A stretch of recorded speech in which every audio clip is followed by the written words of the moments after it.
Hey guys, it's Vuma Levin here, and I'm a jazz guitar player from Johannesburg, South Africa. I'm also a sessional lecturer at the University of Witwatersrand, where I teach, of course, jazz guitar and jazz ensemble.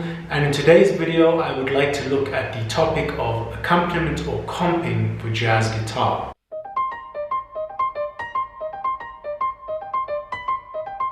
Now, I've often found with my own students that one of the first areas that I have to address is their inability to comp or to accompany melodic instruments. And the reason for this is that beginning guitar students often have a tendency to be focused on playing the most fancy harmonic and melodic lines because they think this sounds really impressive, but often because they're beginners, it just sounds really bad, to be quite fair. And as a result, they have severe deficits when it comes to actually being able to accompany people who are soloing or who are playing the melody of a song. However, what one always has to keep in mind is that the guitar, when it's not soloing or playing the melody, will be functioning within an accompaniment capacity in an ensemble.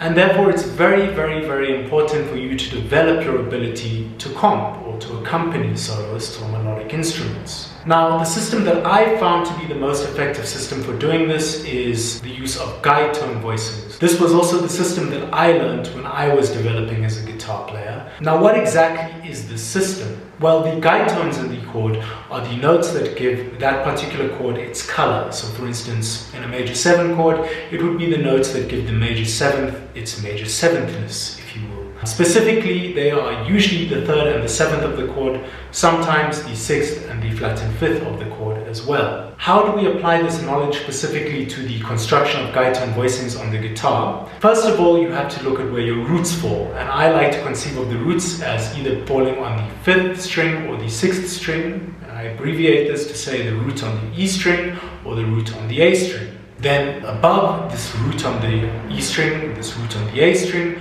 we can add the guide tones, so the 3rd and the 7th.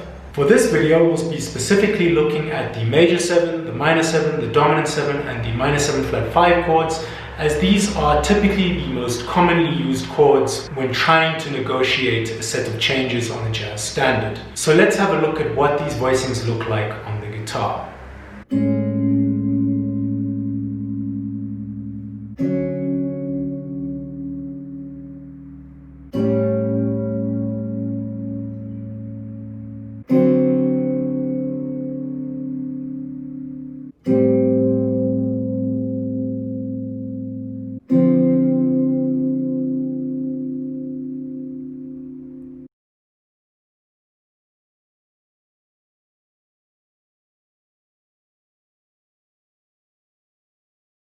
So now that you've learned these voicings, and by the way, there'll be a PDF for these voicings, these basic voicings, as well as all the other voicings that I discuss in this video in the description box below, so feel free to download that. Once you've learned these basic voicings, it's important to try as soon as possible to use them. And so the first exercise that I like to give my students is taking these basic voicings and putting them in the cycle of fourths, with a typical 4 to the bar, or what's known in jazz circles as the Freddie Green comping pattern. So that would look like this.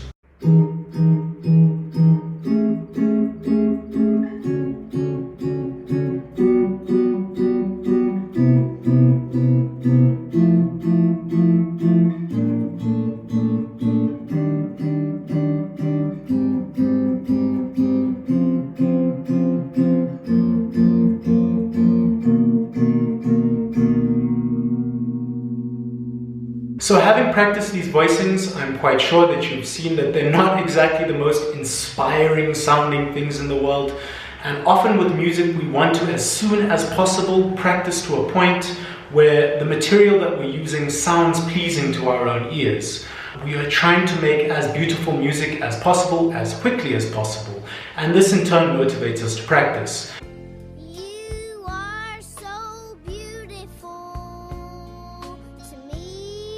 And so the next step that I like to teach my students is the addition of extensions to chords, because this just adds an extra layer of color to the voicings and makes them sound overall more pleasing to the ear.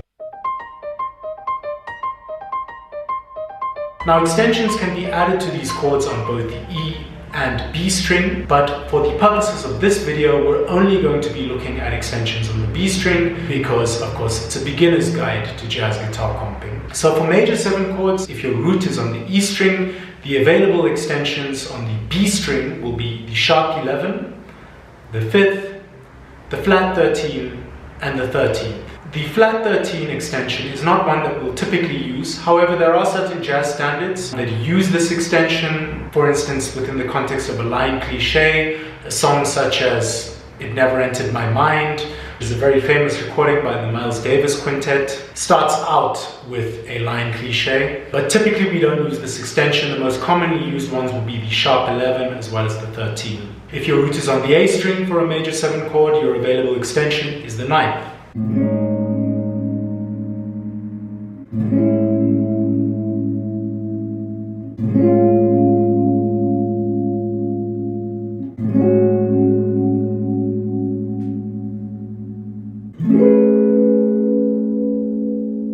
Next, we have minor 7 chords. Your available extensions, if your root is on the E string, would be the 11th, the 5th, which is a chord tone, and the 13th. And if your root is on the A string, then your available extension is the 9th.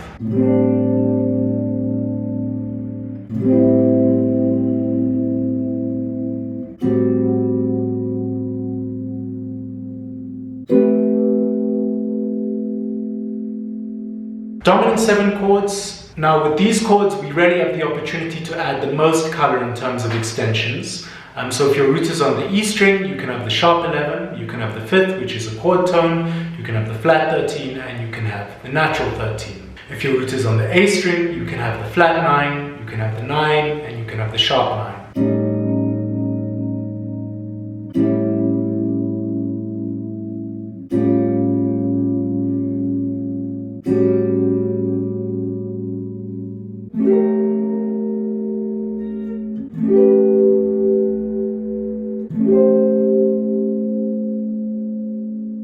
Finally, with minor 7 flat 5 chords, essentially you already have a guide tone on the B string for both your root on the A and on the E string. And so adding an extension is not something that's typically done, because then you would have to sacrifice one of your chord tones or one of your guide tones. However, it is still possible. In the case of the root on the E string, you can add the 11th, or you can add the flat and 13th. Both of these, however, require compromising the use of the flat and 5th, which again is a guide tone that gives this chord its distinctive flavor. If your root is on the A string, you can add the 11th. Once again, you would have to sacrifice a chord tone, in this case the flat and 3rd.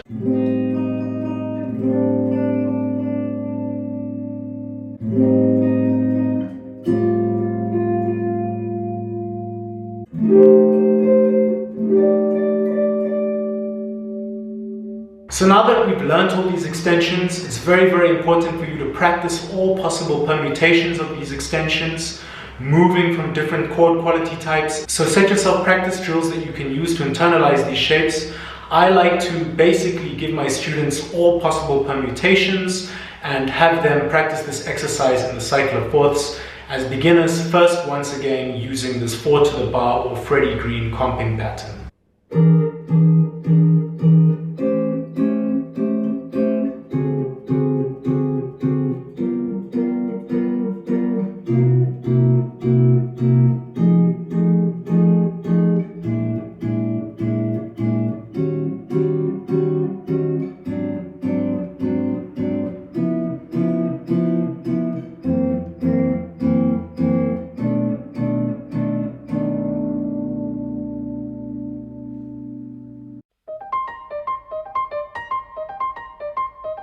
So now the final step that I give to my students when they're beginning to learn how to comp for jazz guitar. Once again, I'm sure that you'll notice when you practice this stuff, if you use the 4 to the bar rhythm exclusively, it can become quite boring and quite tedious very, very quickly. I'm bored.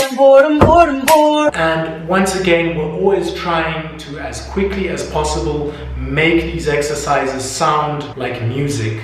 trying to make these exercises sound as beautiful as possible. And so I like to try and get my students to develop a comping vocabulary of rhythms as soon as possible. Now, the art of comping is incredibly complicated, and I'll cover that in another video if you guys would like me to. And so I'm not going to go into too much detail with that now, but suffices to say it relies on listening to the soloist, responding to what they do in an idiomatically consistent manner, having a sizable accompaniment vocabulary, understanding the tradition, and much, much more. For the purposes of this video, however, what I would advise you to do as a beginning jazz guitar player is to develop a repertoire or vocabulary of comping rhythms.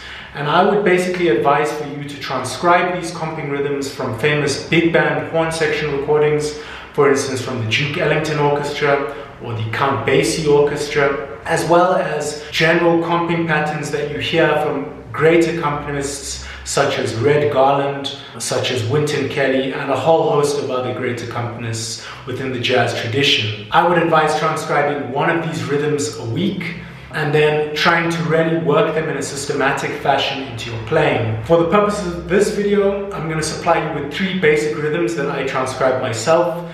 A great starting point would be to apply these rhythms to a particular set of chord voicings in the cycle of fourths, first in isolation and then to apply them to a jazz standard. And then once you're really comfortable with each of these individual isolated rhythms, practice mixing them around, for instance within 2 to 4 bar phrases.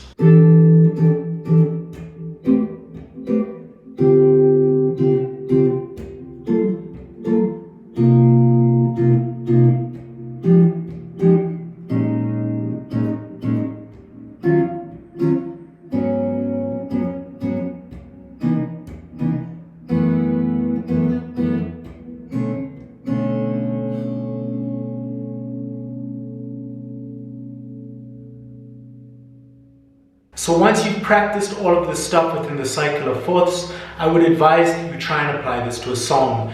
And the way that I've done this for the purposes of this video is to apply it to the song Autumn Leaves.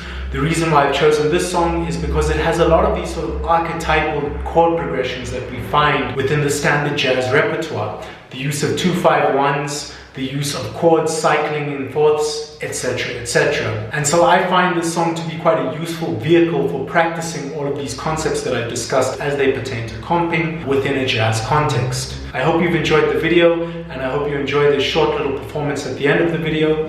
If you have enjoyed the video, please, please, please don't forget to like it, don't forget to subscribe to my channel, don't forget to enable notifications, and comment down below for all sorts of other lessons that you would like to see me cover throughout this lesson series. Thanks, and I'll see you guys next time.